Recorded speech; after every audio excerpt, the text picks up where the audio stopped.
انما یرید الشیطان ان یوقع بینکم، شیطان تو صرف یہی چاہتا ہے کہ وہ اس کے ذریعے تمہارے درمیان بینکم العداوۃ والبغضاء، دشمنی اور بغض ڈال دے، فی الخمر والمیسر، شراب اور جوئے کے ذریعے۔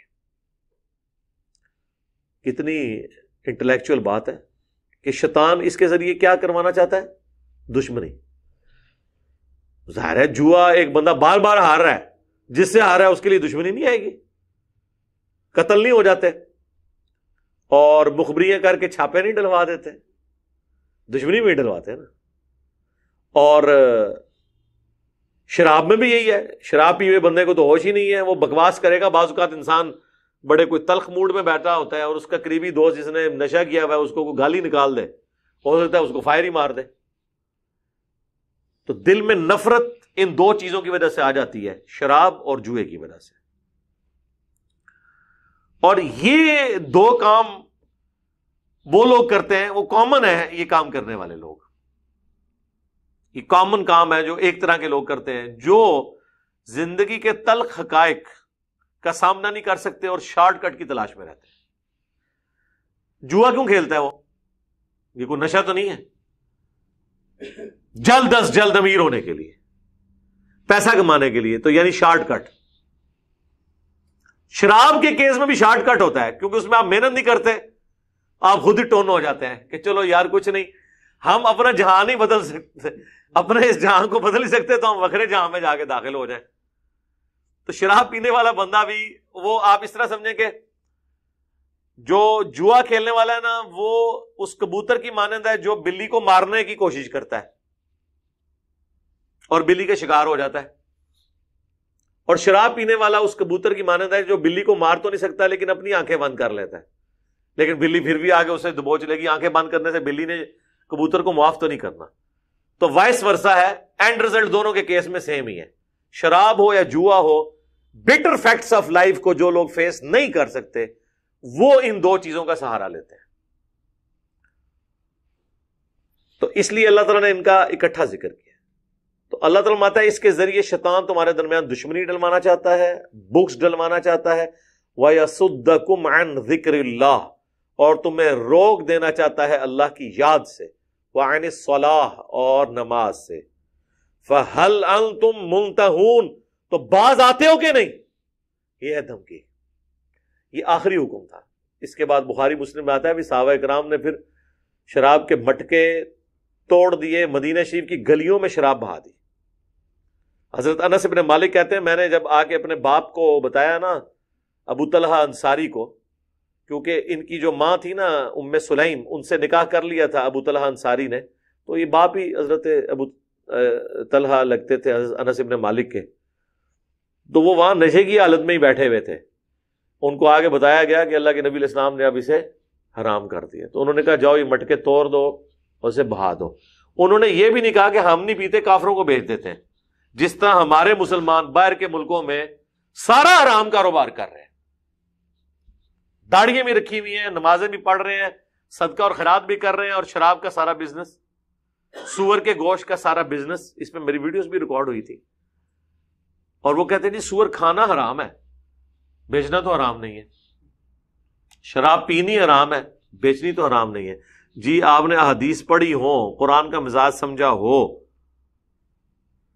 تو پھر آپ کو سمجھ آئے۔ یہ تو اسی طریقے سے ہے کہ زنا کرنا حرام ہے، کروانا یا اس کو فیسیلیٹیٹ کرنا تو نہیں ہے۔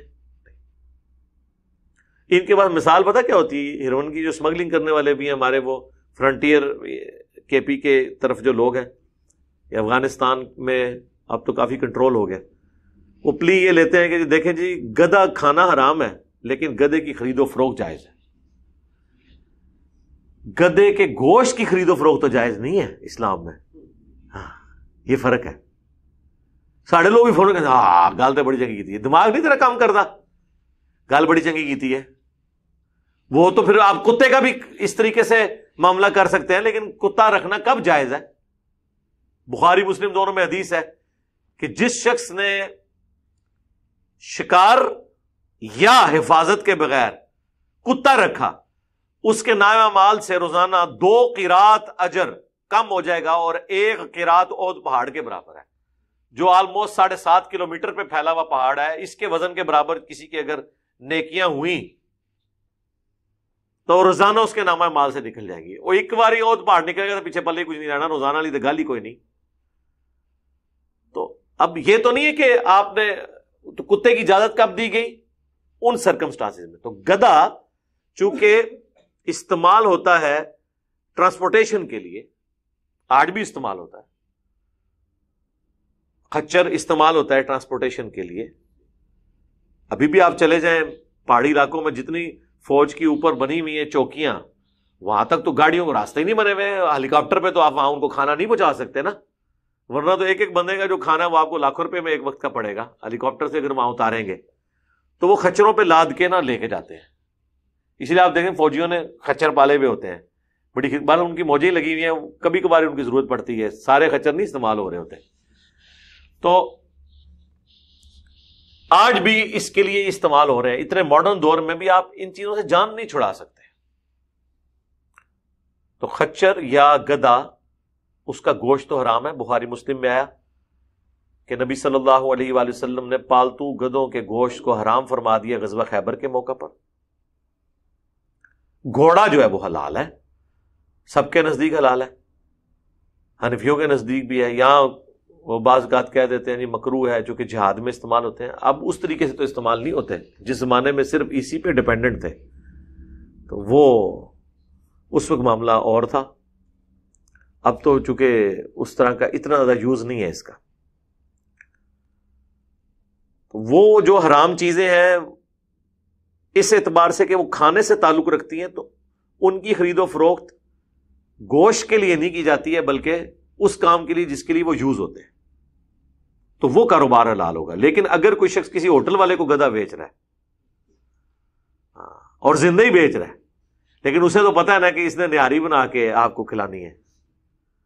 آپ پتہ نہیں اسلام آباد میں ایک مشہور نہاری ہے، میں نام نہیں لیتا اس کا، وہ اتنی مشہور نہاری، اور پتہ چلا کہ جی وہ گدھے کے گوشت سے وہ بناتا رہا ہے اتنا عرصہ، اتنی لمبی داڑیاں رکھی ہوئی ہیں انہوں نے، دھوکہ دیتے رہے، بعد میں پکڑے گئے۔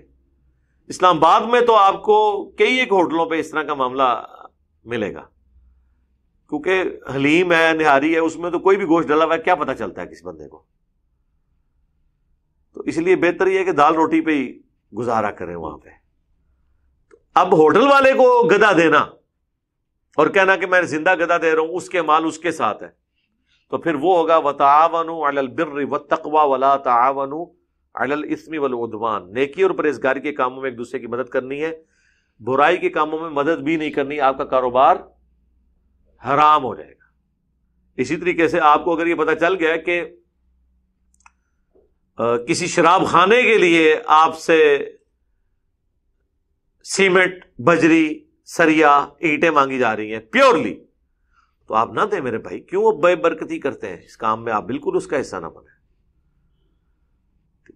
یا نجدیوں کی مسجد بن رہی ہے، وہاں آپ دے دیں۔ مسجد کسی کی بھی بن رہی ہے، اس میں کوئی مسئلہ نہیں ہے، ظاہر اللہ کو یاد کرنا ہے سامنے۔ تو یہاں پہ سخت الفاظ کے ساتھ اللہ تعالیٰ نے منع فرما دی۔